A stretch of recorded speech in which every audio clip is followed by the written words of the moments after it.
आगाज अहम तरीन खबर से। PTI इंट्रा पार्टी इंतखाबात का मामला। PTI ने इंट्रा पार्टी इंतखाबात पर इलेक्शन कमीशन के फैसले को पेशावर हाई कोर्ट में चैलेंज कर दिया है। दरखास्त में PTI वकीला ने इलेक्शन कमीशन के फैसले को कलअदम करार देने की इस्तदा की है। तफसील जानेंगे दानियाल अजीज से। दानियाल, अपडेट करें। जी बिल्कुल, इस वक्त पेशावर हाई कोर्ट में साबिक चेयरमैन PTI बैरिस्टर गौहर जो है वो मौजूद है और वो कोशिश कर रहे हैं। इन्होंने जो दरखास्त दी है पेशावर हाई कोर्ट में कि इलेक्शन कमीशन के फैसले को कलअदम करार दिया जाए, वो समाअत के लिए मुकर्रर हो। चीफ जस्टिस की अदालत में उन्होंने इस्तदा की है और अभी तक चीफ जस्टिस की अदालत से उनको कोई जवाब नहीं आया। आज इनकी कोशिश है, बैरिस्टर गौहर ने कहा कि कोशिश करेंगे कि आज ही समाअत के लिए मुकर्रर हो, क्योंकि अदालत में छुट्टियाँ है, सिंगल बेंच है, तो सिंगल बेंच जो है इंटरम रिलीफ की हद तक इनको वो रिलीफ दे सकते हैं और इनका ये इस्तदा है कि हमें इंटरम रिलीफ ही दे। लेकिन इन्होंने ये कहा कि हम हर हाल में कोशिश करेंगे कि बेट यानी बल्ले का निशान जो है हम वापस ले। उन जो दरखास्त उन्हें दायर की है उनमें इस्तदा की है कि जो इलेक्शन कमीशन की जानिब से हमसे बल्ले का निशान जो है लिया गया है वो हमें वापस दिया जाए। दूसरी जानिब जिन्होंने इलेक्शन कमीशन को दरखास्त दिया था इंट्रा पार्टी इंतखाबात पर और उसकी बुनियाद पर इंट्रा पार्टी इंतखाबात जो है वो गैर आईनी और गैर कानूनी करार दिए गए थे, तो उन्होंने अपने दरखास्त में इलेक्शन कमीशन के साथ साथ उनको भी फरीक बनाया है और उनको भी अदालत में इस्तदा की है कि उनको भी बुलाया जाए। बैरिस्टर गौहर का कहना है कि जिन्होंने हमारे इंट्रा पार्टी इंतखाबात पर इतराज़ात उठाए इलेक्शन कमीशन में वो दरखास्त दी है तो वो हमारे पार्टी का हिस्सा ही नहीं है। और ये गुस्सा समाअत पे बैरिस्टर गौहर साबिक चेयरमैन PTI ने जज के सामने भी ये दलाइल पेश करते हुए कहा कि जिन्होंने इतराज़ात उठाए हैं इंट्रा पार्टी इंतखाबात पर तो ये हमारे पार्टी का हिस्सा नहीं है। बाकायदा तौर पर उन्होंने अदालत में एक लिस्ट जो है वो भी पेश कर दिया कि हमारे पार्टी का ये लिस्ट है और आप देख सकते हैं। तो आज मुमकिन तौर पर ये कोशिश करें कि आज ही समाअत हो और हमें अदालत से इस मामले पर रिलीफ मिले। जी शुक्रिया दानियाल अजीज अपडेट करने के लिए। साबिक chairman PTI barrister Gohar Khan का कहना है पेशावर हाई कोर्ट का सिंगल बेंच भी इलेक्शन कमीशन का फैसला मुअत्तल कर सकता है। उन्होंने कहा कि हमने दरखास्त में इस्तदा की है कि आज ही केस समाअत के लिए मुकर्रर किया जाए। सुप्रीम कोर्ट बार बार कह चुकी कि सियासी जमात का हक है कि अपने पार्टी निशान से इलेक्शन लड़े। कर सकती है। पिटीशन हमने फाइल कर दी है, दी गई है। क्या अर्ली हियरिंग की दरखास्त भी साथ में और क्या इस्तिदा होगी? आज सिंगल बेंच है सर, लेकिन जो भी सिंगल बेंच भी है लेकिन छुट्टियाँ हैं। पेशावर हाई कोर्ट में यह है कि अगर सिंगल बेंच भी है तो इंटरम रिलीफ ग्रांट कर सकती है। पिटीशन हमने फाइल कर दी है, इस्तिदा हमारी यही है कि आज ही सुना जाए। ये बड़ा ही इंपॉर्टेंट मैटर है, बहुत इंपॉर्टेंट है। तो पाकिस्तान के 25 करोड़ अवामों के फंडामेंटल राइट्स का हक है। ये सुप्रीम कोर्ट बारहा कह चुकी है कि ये एक पॉलिटिकल पार्टी का राइट है कि अपने सिंबल से इलेक्शन लड़े। अगर वो सिंबल से इलेक्शन नहीं लड़ेगी तो देखो 227 रिजर्व सीट है वो किसके पास जाएगी। और अवाम इन वोटों का और इन सीटों का आगे सदर के इलेक्शन पे असर है, सेनेट के इलेक्शन पे असर है, चीफ मिनिस्टर और प्राइम मिनिस्टर के इलेक्शनों पे असर है। ये पॉलिटिकल पार्टी से आप अगर सिंबल ले ले तो इन प्रैक्टिकल टर्म्स आपने पार्टी को डिसॉल्व कर लिया। सुप्रीम कोर्ट का ये कहना है कि अगर आप पार्टी से सिंबल लेते हैं तो इन प्रैक्टिकल टर्म्स आप पार्टी को डिसॉल्व कर रहे हैं, जो इलीगल अनकॉन्स्टिट्यूशनल है। लिहाजा हमारी अदालत से इस्तदा होगी कि इस आर्डर को सस्पेंड करे और आज ही कर ले। और तहरीक इंसाफ की सीनियर नायब सदर शेर अफजल मरवत ने कहा है कि परवेज खटक के बयान का नोटिस लेना चाहिए। बैट का निशान सिर्फ इलेक्शन कमीशन ही ऑफर कर सकता है। ये भी कहा कि बैट का निशान ऑफर करने की जरूरत क्यों थी। परवेज खटक ने तो तहरीक इंसाफ के मुकाबले में अपनी पार्टी बनाई है। ये भी कहा कि परवेज खटक के बयान से उनके और इलेक्शन कमीशन के ताने बाने मिलते हैं। परवेज खटक की इस बयान का नोटिस लेना चाहिए बिलखसूस इलेक्शन कमीशन ऑफ पाकिस्तान को, क्योंकि बल्ला जो है सिर्फ इलेक्शन कमीशन ही ऑफर कर सकता है। बेट सिर्फ हाई कोर्ट तक तो महदूद नहीं है ना। हाई कोर्ट हमें रिलीफ देती है, गुड इनफ नहीं देती, हम सुप्रीम कोर्ट जाएंगे। ट्रांसपेरेंट और फेयर इलेक्शन कहाँ से होंगे जब एक मुल्क की सबसे बड़ी पार्टी से आप उनको कहते ये निशान ही हम आपसे ले रहे। निशान जो है पार्टी का नहीं होता है, बल्कि ये निशान वोटरों को शनाख्त में मदद देता है। लाहौर में खवातीन की मखसूस नशिस्तों के लिए कागजात नामजदगी की जांच पड़ताल जारी है। मुस्लिम लीग नून की मरियम औरंगजेब, ताहिरा औरंगजेब और पीपल्स पार्टी की हिना रब्बानी खर के कागजात की जांच पड़ताल हो गई है। तफसील बता रहे हैं इरफान नज़ीर। आज लाहौर में ख्वातीन की मखसूस नशिस्तों के लिए कागजात नामजदगी की जांच पड़ताल शुरू हो गई है और अभी तक मुस्लिम लीग नून की ताहिरा औरंगजेब, शाइस्ता परवेज मलिक और असमा बुखारी के कागजात की जांच पड़ताल मुकम्मल हो चुकी है, जबकि पीपल्स पार्टी की तरफ से हिना रब्बानी खर के कागजात की जांच पड़ताल मुकम्मल हो गई है और इस वक्त भी जो मरियम औरंगजेब है वो अंदर मौजूद हैं, जबकि दीगर जो हैं खालिद आसफ की एहलिया और उनकी भांजी शीजा फातिमा और उस्मा कारदर और दीगर उम्मीदवार अपनी स्क्रूटनी का इंतजार कर रहे हैं। आज पीपल्स पार्टी और मुस्लिम लीग नून की ख्वातीन के कागजात की जांच पड़ताल जो है वो मुकम्मल होगी, जबकि कल तहरीक लबैक और जमात इस्लामी पाकिस्तान की ख्वातीन को बुलाया गया है और आज यहाँ से इलेक्शन कमीशन के दफ्तर के बाहर एक मेले का समा है और उम्मीदवारों का जमघटा लगा हुआ है। जी, हुकूमत ने कल आईजी और डीसी इस्लामाबाद को हटाने का फैसला किया। आज दोनों अफसरान को बरकरार रखने के लिए इलेक्शन कमीशन से नज़रसानी की इस्तदा कर दी।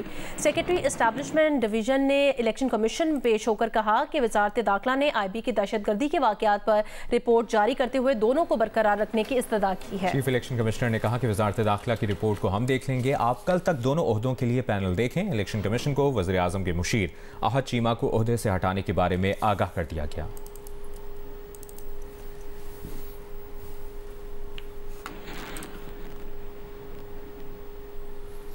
और ख़बरों के सिलसिले को आगे बढ़ाते हैं। आपको बताएं, DI खान में हुए हमले की तहकीकात में अहम पेशरफ्त हुई है। ताज़ा तरीन तफसील ये है कि हमले में इस्तेमाल होने वाली गाड़ी और इंजन नंबर का पता चला लिया गया है। तफसील जानते हैं, नुमाइंदा जियो न्यूज़ रसूल दावड़ ने हमें ज्वाइन किया। रसूल दावड़, अपडेट कीजिए। जी बिल्कुल, ये डेरा इस्माइल खान द्राबन में होने वाले हमले में जो गाड़ी इस्तेमाल हुई थी उसके इंजन नंबर और जो चेसिस नंबर है वो मालूम कर लिए गए हैं और इंजन जो पार्ट्स थे व्हीकल टेम्परिंग चेक के लिए लेबॉर्ट्री भिजवा दिए गए हैं।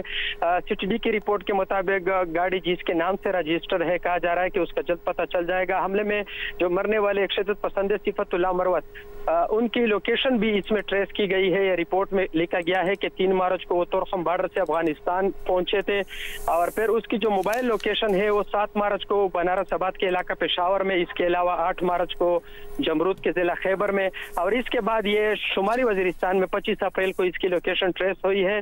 तो इसके अलावा ये 3 मुख्तलिफ जो कंपनियों के सिम है वो उन्होंने इस्तेमाल किए हैं।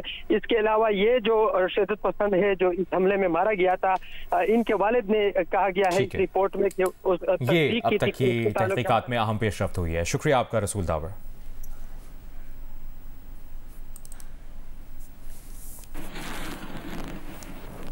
आगे बढ़े, खबर दें, इसराइल ने रफा शहर के मरकज में रिहायशी घर पर हमला किया है जिसमें जानी नुकसान की इतलात है। रफा में पनाह गुज़ीन कैंप पर भी इसराइली बमबारी की गई, जबकि खान यूनिस और दीर अल बलाह समेत गजा पट्टी के मुख्तलिफ हिस्सों में रात भर इसराइली बमबारी जारी रही, जिससे मजीद 250 फ़लस्तीनी शहीद हो गए हैं। फ़लस्तीनी शहदा की मजमूई तादाद 20,674 हो गई है। बहरा अरब में जहाज़ पर ड्रोन हमले के बाद भारतीय बहरिया ने बहरा अरब में गाइडेड मिसाइल डिजास्टर्स तैनात कर दिए हैं, डिस्ट्रॉयर्स तैनात कर दिए हैं। ये गाइडेड मिसाइल डिस्ट्रॉयर्स हैं और इसराइली फ़ौज ने गज़ा में अपने मज़ीद 2 फ़ौजियों की हलाकत का एतराफ़ किया है। गज़ा में ज़मीनी ऑपरेशन के दौरान मरने वाले इसराइली फ़ौजियों की तादाद 160 हो गई है।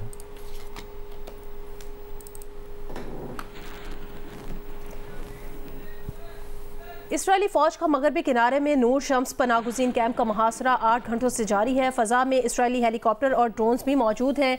इसराइली फौज ने कई घरों को घेरे में ले रखा है, एक घर को धमाके से उड़ा दिया गया। इसराइली फौज और फ़लस्तीनी मज़ाहमतकारों के दरमियान शदीद झड़पें जारी है। इसराइली स्नाइपर घरों की छतों पर मौजूद हैं, फायरिंग में आबादी को निशाना बना रहे हैं। नाबुल्स, तोबास, फलकीला और अल खलील में भी इसराइली फ़ौज की छापामार कार्रवाइयाँ जारी हैं। रामल्ला में छापे के दौरान इसराइली फ़ौज ने फ़लस्तीनी सियासतदान खालिदा जर्रार को गिरफ्तार कर लिया है।